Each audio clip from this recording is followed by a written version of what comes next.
신점으로 불리던 조선 최고의 점술과 홍계관이 아차고개에서 사형을 당한 후 20년의 세월이 흘렀다. 얘야, 한양에 들리거든 조부님 산소에 가서 정성껏 성묘를 해야 한다. 예, 아버님. 홍처사는 길 떠나려는 아들을 걱정스런 눈으로 보며 붉은 봉투를 내밀었다. 이건 네 조부님이 세상을 떠나기 전 너를 위해 남기신 것이다. 할아버지께서 소자가 태어나기도 전에 그걸 남기셨다고요? 그분께선 앞날을 환히 내다보셨느니라. 네가 장차 여자 때문에 큰 위험에 처할 테니 이걸 지니고 있다가 목숨이 위태로울 경우 관리에게 보이라고 하셨다. 홍도령은 반신반의하면서도 붉은 봉투를 받아 품속에 간직한 후 아버지께 하직 인사를 올렸다. 모처럼 한양 구경을 할 생각을 하니 가슴이 마냥 설레었다.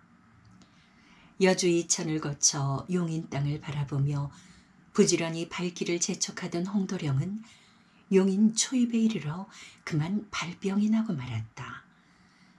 발은 퉁퉁 부어오르는데 날은 저물어가고 홍도령이 나무 장승 밑에 기대앉아 난감한 기분에 젖어 있는데 술 항아리를 하는 처녀가 지나가고 있었다. 처자, 말 좀 물읍시다. 홍도령이 말을 걸자 처녀는 왜 그러냐는 듯 돌아보았다. 이에서 가까운 객주집이 어딘지요? 절 따라오세요. 처녀는 말을 툭 던지고 앞장서 걷기 시작했다. 홍총각은 아픈 다리를 끌며 부지런히 처녀의 뒤를 쫓아갔다. 언니, 손님 왔어요. 주둥이 걸린 주막집 앞에서 처녀가 소리치자 안에서 주모가 나왔다. 처녀는 주모의 딸인 모양이었다. 유하시고 가려우? 예, 발병이 나을 때까지 묵어야 할 것 같습니다. 옥분아, 손님 객방으로 안내할 동안 네가 여기 좀 맡거라. 홍도령이 주모를 따라가자 처녀는 항아리를 들고 부엌으로 들어갔다. 옥분이 주고 탱탱한 젖가슴 좀 봐. 아이고, 환장하겠구만. 군침 흘리지 마. 옥분이 네 억수가 딱 점찍어 두었으니까. 헌물 켜고 앉았네. 쌈짓굴 김참봉이 옥분이를 처부러 드리려고 공을 들이고 있다는 소문도 못 들었는가? 뭐라고? 옥분이를 영감한테 안 뺏기려거든 빨리 손을 쓰라고. 쥐새끼 같은 영감탱이가. 억수는 분을 참을 수 없는 듯 술상을 내리쳤다. 이곳을 찾는 남정네들은 너나 없이 옥분에게 눈독을 들이고 있는 터여서 그런 주객들의 심리를 잘 알고 있는 주모는 딸을 내세워 쏠쏠한 재미를 보고 있었다. 홍도령이 객방에서 쉬고 있는데 옥분이 저녁상을 내왔다. 저 술은 청하지 않았는데. 이건 제가 엄니 몰래 드리는 거니까 술값 걱정은 안 해도 돼요. 옥분은 술병을 들고 패시시 웃었다. 그런 게 아니라 아직 술을 배우질 않아서. 어머, 술도 못 마신다고요? 도련님 같은 사람만 있으면 우리 주막 문 닫겠네요. 예. 미안한 듯 머리를 극적이는 홍도령을 보며 옥분은 재밌다는 듯 웃었다. 도련님은 한양으로 가시는 길인가 봐요. 예, 아버님 대신 성묘를 하려고. 도련님은 효자신가 봐요. 그런 게 아니라 난생 처음 받는 처녀의 칭찬에 홍도령은 얼굴이 붉어졌다. 주막에서 거친 사내들만 상대하던 옥분은 그런 홍도령이 무척 신선하게 느껴졌다.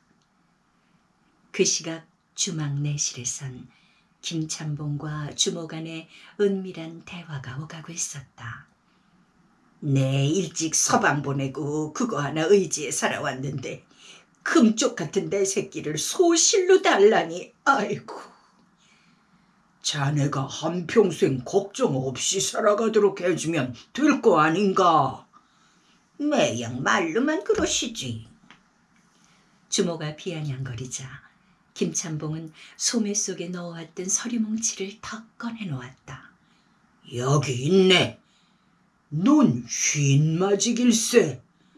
이거면 자네 한 몸 누구한테도 아쉬운 소리 않고 평생 떵떵거리며 살 수 있을 걸세. 쉰맞이기라고요? 땅 문서를 만지는 주모의 손이 부들부들 떨렸다. 그럼 이 없는 걸로 알고 내일 가마를 보낼 테니 준비시키게. 아, 걔를 설득할 시간은 주셔야. 정 싫다면 할 수 없지. 김창봉이 땅 문서를 챙겨들고 일어설 기미를 보이자 주모는 다급히 소리쳤다. 보낼게요. 내 무슨 수를 써든 걔를 설득해 가마 태워 보낼 테니 딱 사흘만 말미를 주셔요. 솥불은 당장에 빼야 하는 법이라고. 근데 옥분이는 어딜 간 게요? 손님방에 저녁 내갔죠. 다 큰 처녀를 손님방에 함부로 내돌리다니. 미간을 찌푸리며 방 밖으로 나서던 김참봉은 옥분이가 다가오는 걸 보고 입이 한 지방만큼 벌어졌다. 아이고 우리 옥분이로구나. 이제부턴 몸단속 잘하고 조신하게 굴어야 하느니. 남이사? 별꼴이야 정말. 기분을 잡친 옥분이가 쌩하니 방 안으로 들어가 버리자 닭 쫓든 개꼴이 된 김참봉은 아쉽다는 듯 입맛을 다시며 삽작 밖으로 사라졌다. 언니, 저 인간이 왜 또 온 거야? 단단히 화가 난 옥분을 보면서도 주모는 싱글벙글하며 딸 앞에 논문서를 펼쳐 놓았다. 예, 옥분아, 이것 좀 봐라. 자그만치 논이 쉰맞이기란다. 참봉 어른이 가마 태워 소실로 모셔가겠다는구나. 어머머, 그 인간이 엄니를요? 옥분의 말을 듣고 주모는 어이가 없다는 듯 웃었다. 아이고, 이 늙은 걸 무엇에 쓰려고 데려가겠니?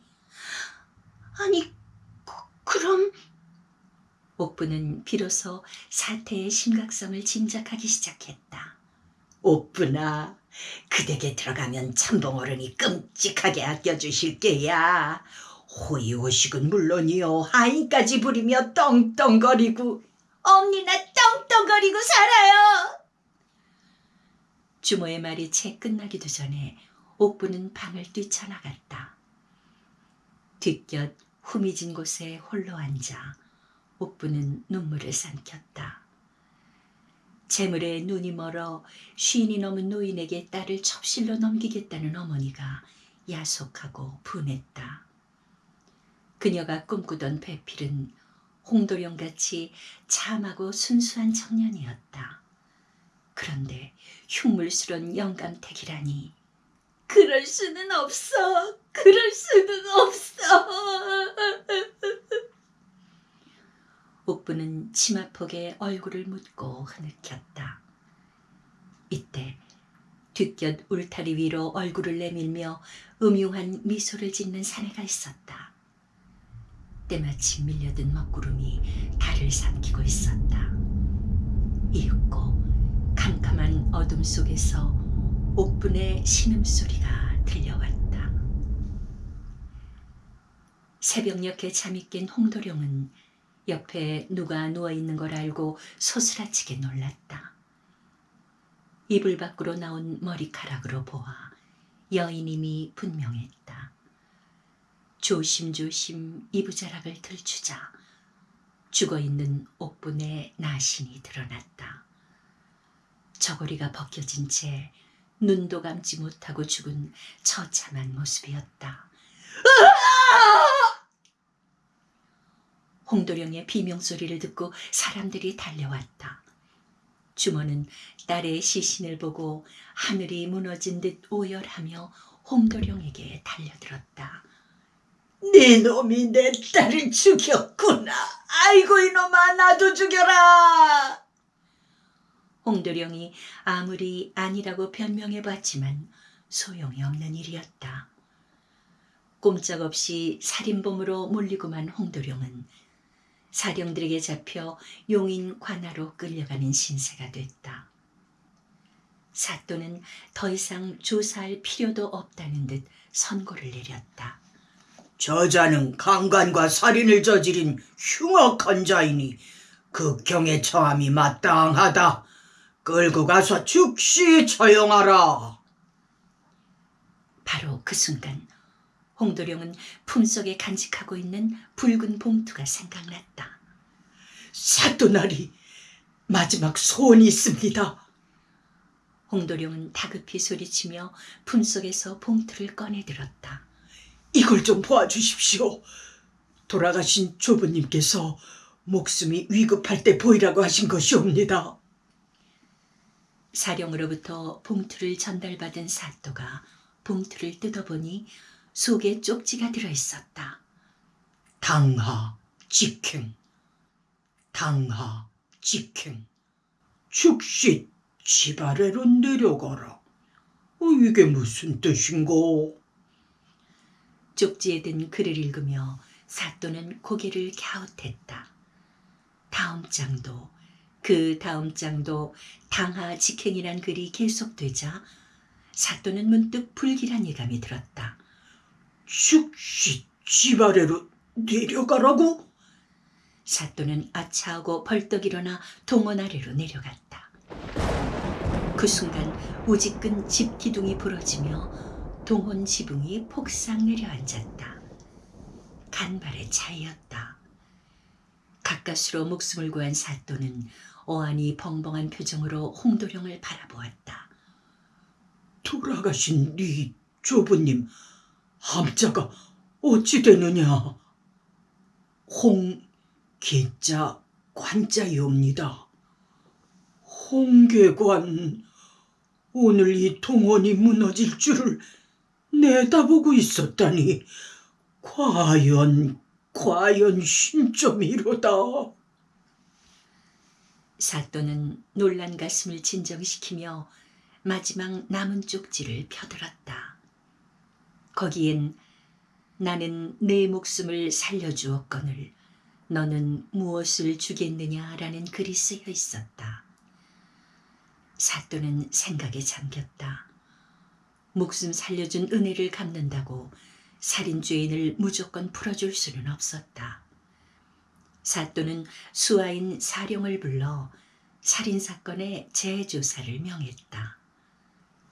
사령은 사건 당일 저녁 억수 패거리들이 주막에서 밤늦게까지 술을 마신 것을 알아내고 추달을 한 끝에 억수가 범인임을 밝혀냈다. 옥분이 김참봉의 첩실로 들어간다는 소식을 듣고 흥분한 억수가 기회를 엿보다 뒷곁에 혼자 있는 옥분을 덮쳤던 것이다. 반항하는 옥분의 목을 졸라 죽인 억수는 죄를 뒤집어 씌우기 위해 홍총각이 자는 방에 옥분의 시신을 옮겨 놓았던 것인데 그의 눈 밑에 옥분이 낸 손톱 자국이 발견됨으로써 억수는 범행을 자복할 수밖에 없었다. 누명을 벗고 자유의 몸이 된 홍도령은 노량진 언덕에 있는 조부님의 묘소를 찾아갔다. 20년 후에 손자가 처할 위험을 내다보시고 대비책을 세워주신 할아버지 홍계관의 해안이 놀랍기만 했다. 소손 할아버지의 은혜로 목숨을 건졌습니다. 앞으로 할아버지의 뜻을 받들어 바르고 성실하게 살아가겠습니다. 성묘를 울리는 홍도령의 눈자 위에 감격의 눈물이 맺혔다. 홍계관이 최후를 맞은 아차곡의 너머로 한강이 유유히 흐르고 있었다. 안녕하세요, 최 PD입니다. 오늘은 서울의 전설을 찾아서 동작구 노량진에 위치한 사륙신묘를 찾았습니다. 여기서 사륙신묘로 올라가는 이 고갯길을 옛날부터 아차고개라 불러왔습니다. 우리가 무슨 큰 실수를 했을 때 아차하는 바로 그 아차고개입니다. 이 고개마루에서 홍계관을 사형시킨 명종 임금이 자신의 실수임을 깨닫고 아차 하고 탄식했다고 하여 이 고개를 아차고개로 부르게 되었다고